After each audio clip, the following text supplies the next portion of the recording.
Robert's wife fell in love with a man named Vicente. The two ran away together, but on the road, they were in a horrific car accident. Jason, Vicente, survived and fled the scene, while Robert's wife was left behind. Her entire body burned beyond recognition. To keep his wife from seeing her own disfigured face, Robert removed every mirror from the house. He threw himself into researching a way to create synthetic skin. Perfect, flawless, human-like. One day, their daughter Norma was singing in the garden. Hearing her voice, Robert's wife opened a window to get a glimpse, but in the reflection of the glass, she caught sight of her own face. Moments later, she jumped out of that same window and took her own life. Norma witnessed it all. The trauma left her with severe psychological damage and a paralyzing fear of the world around her. Trying to help her recover, Robert took Norma to a party. There, she met a man, Vicente. She found herself drawn to him. Later that evening, they took a walk in the garden. But what began as an innocent stroll turned into something horrific. Vicente assaulted her. Robert, realizing Norma hadn't returned, searched the grounds. Under a tree, he found her, barely conscious, her clothes disheveled. He instantly knew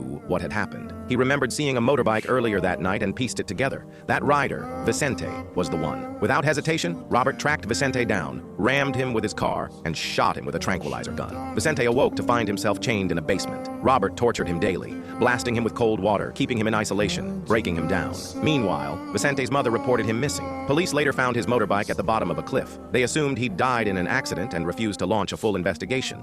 Sometime later, Norma took her own life. Grief consumed Robert. But amidst the madness, something unexpected happened. He fell in love with someone new, Vera. One morning, Robert woke up to find Vera had made him breakfast. On the plate was a knife, which made him pause, but she just smiled and poured him a cup of coffee.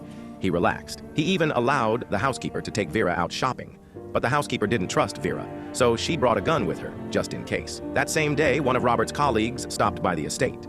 He wanted to lease Robert's villa, the one with a hidden surgical suite. Robert refused, but the colleague wasn't there for business. He threatened Robert. He knew the truth. Robert had kidnapped Vicente and performed gender reassignment surgery on him. Robert drew a gun in response. But just then, Vera entered the room and calmly declared, "It was my choice. Robert didn't kidnap me." Robert was stunned, and from that moment, he trusted her completely. That night, as they made love, Vera asked if she could go downstairs to grab some lubricant. Robert thought nothing of it, but instead of returning with only the lubricant, she also took the gun from the drawer. She turned on a lamp and looked at an old newspaper clipping, one with a photo of her former self. She kissed the picture. Back upstairs, she tossed the lubricant to Robert, then pulled the gun from her bag. With one shot, she killed him. She ran from the villa and didn't look back. Eventually, she made her way to her mother's clothing boutique. There, she whispered something to a shop assistant, something only the two of them would understand. Her mother emerged from the back room, confused by the tears in both their eyes. Vera looked up, heart pounding, and finally said the words out loud. "Mom, it's me. I'm Vicente."